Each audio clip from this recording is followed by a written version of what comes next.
Hello and welcome to everyone. Today, our guest is Gustavo Lopez. Gustavo, can you please say a few words about yourself for the introduction so we can kick off?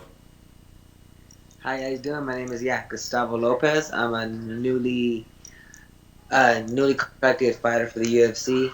Living in Las Vegas, so just getting ready to fight hopefully soon. Thank you for joining. When did you start training MMA? Thank you.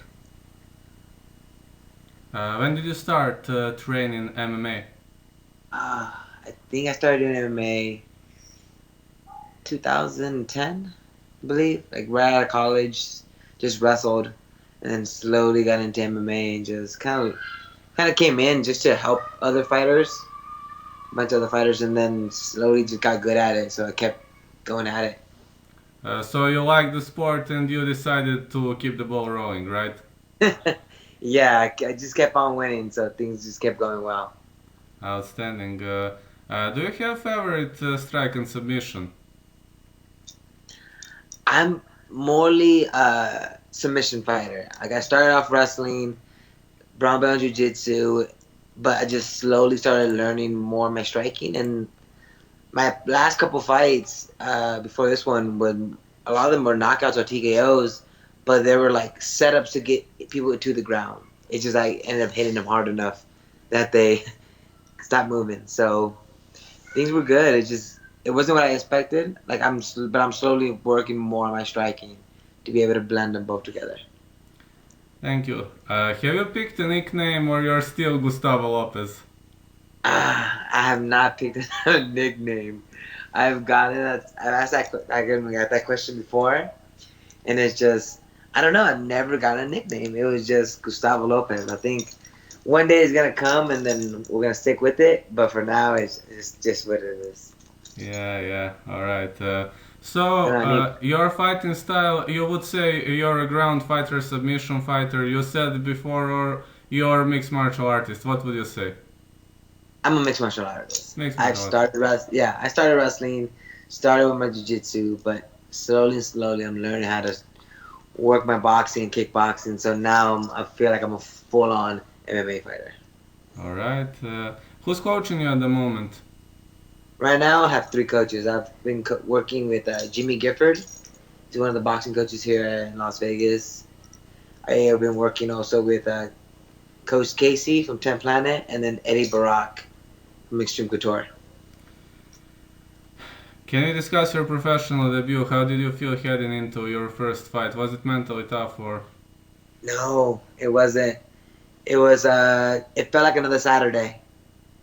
It literally felt like another Saturday. I just got the call. I had to go lose the weight. Ended up losing 17 pounds in 20 hours. They're like, hey, you want to fight? You want to fight? I'm like, yeah. You got to make weight tomorrow. And I'm like, okay. So I just checked my weight. I was 23 pounds to 135. And it was like, make the weight or it was going to happen. There wasn't no like, oh, I'm going to miss weight. I was going to make it one way or the other. And then we fought, and I felt like I did good, even though my body felt very drained and just wasn't, it's hard to recover after a 17-pound weight cut.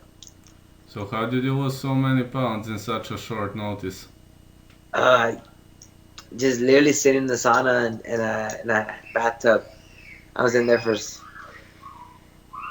8 hours at the end, straight, just in and out until the weight came off. You feel horrible. I don't recommend it to anybody. So like I don't get why a lot of fighters don't miss weight. Like there's a way to push the water out. You just gotta just be willing to suffer a little bit more. Yeah, I understand. It was very tough. It's What can brutal. you say about your fight against Casey White? Casey White. I don't think I ever fought Casey White. Did I? Yeah, I think it's your second fight, right? Oh my goodness. Yes, Case. Oh wow, forgot about him. You know, I'm not sure. It was a short notice fight as well. I think I was just getting done with wrestling and I wanted to get into MMA. Back into it. So I took the fight. I went up a weight and I wrestled this fought this guy was heavier than me, and I felt like I won, but I lost a split decision loss in his hometown. So it made me learn from it. I learned like I shouldn't be taking crazy fights like that without without being ready. So after that, we just kept on winning though. So, Sean Cantor, your fourth fight, did it have some special meaning to you? It did, it did. It was one of the fights that was here in Las Vegas that I was a little nervous when I was about to fight, and then I remember walking out. It's for Bellator. I was walking out to the fights, and Dominic Cruz was just standing here in the corner. I think he was watching the fights, and he's like, I think he noticed that I looked like tense or something. He's like, "Hey man, just go out and have fun." And I'm like, you know what? You're right. I'm gonna go out there and enjoy myself. It's like we're able to do this amazing job, amazing career, and have fun. Like you have to enjoy it. It blows my mind. So many fighters are just angry or just something. Like we're out doing what we love in this crazy time right now. It's pretty incredible. So I try to enjoy it as much as I can, and you can Uh, see it during the fights. how did you think Rear Naked Choke? How do you think it? Yeah, how did you in your fourth fight? I think I just rode him out. I think he got just took it. I took him down, took his back, beat him up, and then just really choked him. It wasn't that crazy difficult. My ground is my strong suit, so I feel very feel I can go against the rest of the world. You fought at many promotions. Are opponents harder at Combatant Americas or Bellator? Bellator was easy. Well, I had one fight. I had one fight in a small show for Bellator, so I wouldn't say it's easier or harder. I've definitely enjoyed fighting for Combate the most. They've taken care of me the most. We've done more things, more promotion stuff.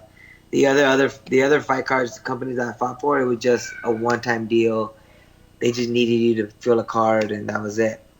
With Combate, I felt like I was a part of the family and part of the company growing.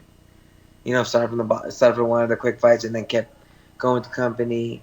Ended up, fighting for a world title, losing, coming back, losing another one, and then fighting again for it and winning it. So I felt like I just grew with the company. How did you outwork Mauricio Diaz?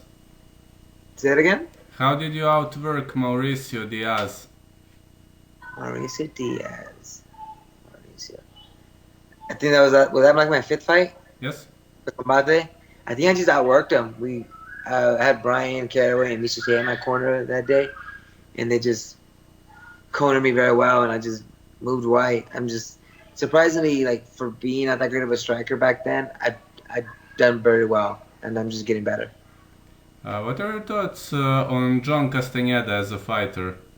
It's great. He's super talented. He just fought like a couple months ago. We fought I think once already. Super tough, great wrestler, great grounds, really good guy. Like we're I would say friends now. That bond that we had is kind of just after you fight somebody like that, it gets people together or hate each other. I've never been a person to hate any of my people that I fought. It just worked, and like I feel like I have a bond with everybody that I fought before. Just something about it. That's excellent. You also fought Andre Yu. Andre Yu was my guest too, and he said that his reach is very, very great for the division he competes at. Yeah. Did you have a hard time dealing his reach? During the fight, yeah, I think so. We had a good one. Yeah, I think he's super talented.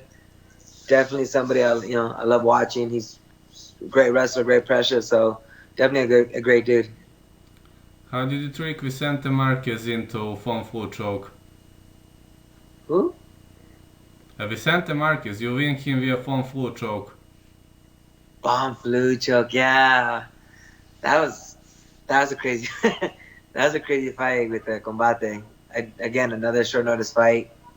Went up away, and I just knew he was a striker, so I just took whatever he got. Like he thought he had the guillotine. I just passed over and just choked with the bomb flu. That was a fun fight too.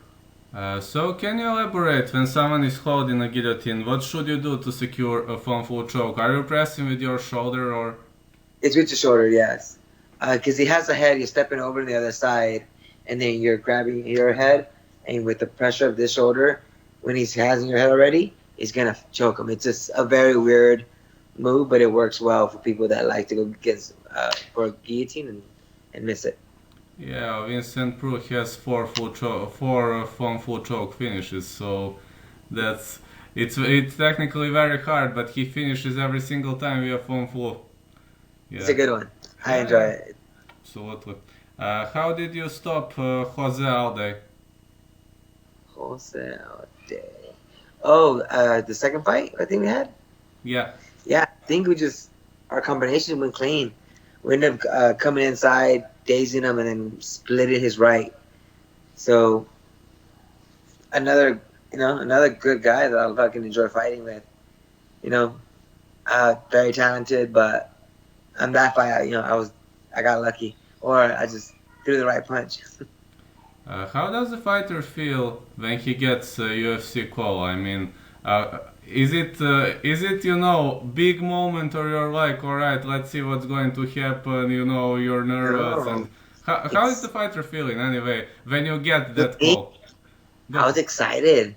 I got the call and I rushed to the gym to start losing weight. And like I remember one of my coaches kind of passed by and he's like, "Hey man, breathe." I was just so excited. It was just such a crazy feeling to get because again, the UFC is the mecca places you want to be. You want to fight for the UFC.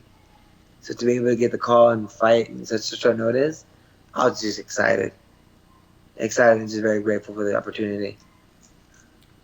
So being a part of the greatest promotion in the world definitely has its own benefits, right? Oh, definitely. It's the the best I've ever had. Being able to go into the Performance Institute here in Las Vegas and having such a team behind you and helping you get better by nutrition, strength conditioning, the physical therapy there is, I would say, a little unfair for everybody else. They have it all. Yeah, no, the Performance Institute, it's incredible. They literally supply with everything you need to become a better athlete. So I'm just, again, such an amazing place to have and be able to grow and get better. I'm Yeah, excited. I can't wait. yeah, excellent. What can you say about your fight against Merab Dvalishvili? It was fun, man. I had a great time. He, we were going back and forth. He had a lot of great takedowns. He's very aggressive, good pressure. Wasn't able to, doesn't have that much control though. Great takedowns, but doesn't control somebody. He got a lot of takedowns, but wasn't able to control as much for me or even Dodson. So it's something that I feel you know we gotta exploit that, and actually doesn't get tired though. So I guess it's good for him. But yeah, you made a debut, but there was no crowd. I assume it would have been different if there had been a lot of crowd, right? Maybe I wouldn't know. Haven't really experienced that yet. Like I fought for promotions with of course with big crowds and being the world champion for Combate, but I haven't experienced the UFC crowd. So we'll see how much of a difference it affects next time whenever we do get a crowd. But for now, I'm glad I'm able to fight for them, and hopefully we're fighting again soon. How is the crowd in Combate? Are they very loud or they are like, Philippines 1 FC, silent? No, they're wild. Wild. They're wild. That coach is just, it's American, is Mexican, so they just love to, see aggressive fights, and so the crowd's different, but I enjoy it. They're loyal for sure. Yeah, excellent. Would you like to add something to the interview? Do you have some intentions for the future plans? Right now, it's just to get better. I truly believe like being at the PI and be having the right nutrition and having a strength conditioning program and working with my coaches is just gonna get me so much better. The thing that I saw and I felt like is that fighting Marab and seeing how well he's doing and how well I did against him kind of shows where I belong. I was able to do that kind of work with no notice, just fighting through guts, and I could just see how much better I'm going to become with a full camp. Outstanding. Thank you so much for this interview. If you'd like to add something. No, it's great. Thank you so much. I appreciate it, man. Thanks for having me. I appreciate your time too. Thank you so much. I will post this. This will be Friday. Friday. It will be early morning your time. I will send you video. Okay. Perfect. Thank you. All right. Thank you so much for this. Have a great day, and I will send you video when I post it. Good night.